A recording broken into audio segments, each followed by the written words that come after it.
Hello dear knitters, in this little video I'm going to show you how you work a knitted cast on. This is really simple.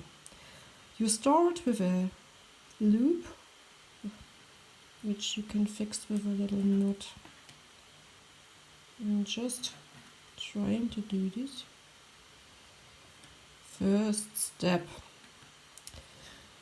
So this is your left hand needle. It's not important which type of needle you are using, so you can also use instead of a circular needle, which is now creating some trouble for the video, I realize. You can also use double pointed knitting needles. You have the loop on your left needle, take the right needle, insert to just knit one stitch, bring the yarn through the stitch, and now you just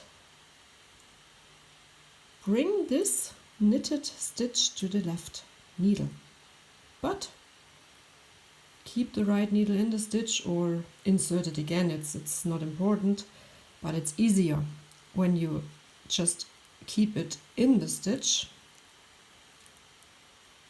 Do it again, knit through this stitch, bring it on the left needle, keep the right needle in, knit again, take this new stitch on the left needle, keep the right needle in the stitch, knit again, bring it to the left needle, knit again, bring the new stitch to the left needle, knit again, and you will realize that you will find your rhythm. Maybe you start singing like me. Put it on the left needle, knit again, put it on the left needle, knit again, and if this would be your last stitch, put it on the left needle, voila, you cast it on with the knitting method. Well done, and see you again in the next video tutorial.